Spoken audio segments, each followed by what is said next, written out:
SIR enumeration form வந்து நம்ம fill பண்ணி பிஎல் வாக்கல்கிட்ட கொடுத்துருக்குறோம். ஸோ அந்த ஃபார்மு வந்து எல்லாத்தையும் வந்து என்ட்ரி பண்ணி வரைவு வாக்காளர் பட்டியலில் நாளைக்கு வெளியிட போகிறாங்க. ஸோ நம்ம அது எப்படி நம்ம வந்து பார்க்குறது, அதில் வந்து நம்ம பேர் இருக்குதா இல்லையாங்கிறது தெரிஞ்சுக்கிறது எப்படி, அப்படி இல்லைன்னா நம்ம இல்லாத ஒரு லிஸ்ட் எப்படி எடுக்கிறது அப்படிங்கிறத நம்ம பார்க்க போகிறோம். இப்போ பாண்டிச்சேரியில் ஆல்ரெடி வந்து 16ஆம் தேதி வெளியிட்டதுனால அதை பேஸ் பண்ணி நம்ம பார்த்து புரிஞ்சிக்கலாம். ஓட்டர்ஸ் இசிஐ வெப்சைட்டு நம்ம யூஸ்வலாக போகிற அந்த அதே வெப்சைட் தான் இதில் போய் பார்க்கணும். அந்த வெப்சைட்டில் நம்ம போனதுக்கப்புறம் கீழே இப்போ போனீங்கன்னா டவுன்லோட் எலக்ட்ரல் ரோல் இருக்கும். அதை கிளிக் பண்ண உடனே உங்களுக்கு ஒரு பேஜ் ஓப்பன் ஆகும். இதில் வந்து நம்ம எல்லா ஸ்டேட்டுமே கொடுத்துருக்கோம். இப்போ நம்ம இதில் தமிழ்நாடு செலக்ட் பண்ணிங்கனாக்கா இன்னும் பப்ளிஷ் ஆகலை அப்படின்னு சொல்லிட்டு காமிக்குது.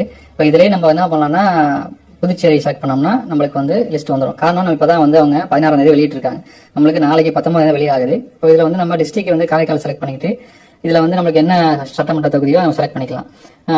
இதில் லாங்குவேஜ் செலக்ட் பண்ணிக்கிட்டு கீழே பார்த்தீங்கன்னா இதில் வந்து நம்ம முழுமையாகவே நம்ம டவுன்லோட் பண்ணிக்கலாம். அல்லது வந்து செலக்டடாக பர்டிகுலர் பூத் எந்த பூத்தில் நம்ம ஓட்டு போடுறோமோ அந்த பூத்தை நம்ம செலக்ட் பண்ணிக்கிட்டு அந்த பூத்தில் உள்ள பிடிஎஃப் மட்டும் டவுன்லோட் பண்ணிக்கலாம்.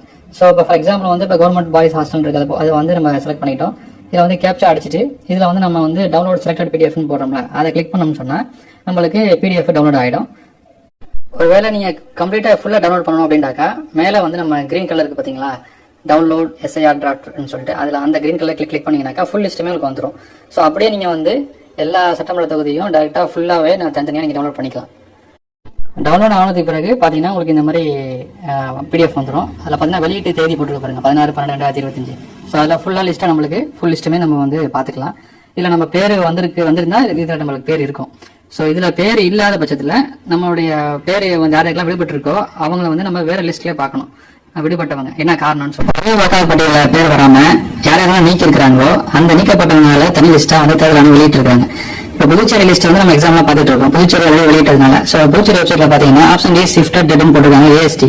அதை கிளிக் பண்ணீங்கன்னாக்கா உங்களுக்கு வந்து ஒரு பேஜ் ஓப்பன் ஆகும். அதை வந்து ஸ்டேட் எஸ்டிக்கு உங்களுடைய சட்டமன்ற தொகுதி டீட்டெயில் எல்லாமே நீங்கள் ஃபில்அப் பண்ணி உங்களுடைய போலிங் பூத் எதுவோ அதையும் கரெக்டாக செலக்ட் பண்ணி நீங்கள் சர்ச் பண்ணீங்கன்னாக்கா உங்களுக்கு வந்து உங்கள் போலிங் பூத்தில் யாரெல்லாம் நீக்கப்பட்டிருக்காங்க அப்படிங்கிற விவரமும் அதை வந்துடும். ஸோ அதில் வந்து நம்ம பார்த்து நம்ம பேர் இருந்தா இல்ல மற்றொரு பேர் யாரும் இருக்கா என்னங்கிறத டீட்டெயிலாக நம்ம தெரிஞ்சுக்கலாம். ஸோ இது மூலமா நம்மளுக்கு வந்து எதுக்காக இணைக்கப்பட்டிருக்கிறோம் அப்படிங்கிறத நம்ம புரிஞ்சிக்க முடியும்.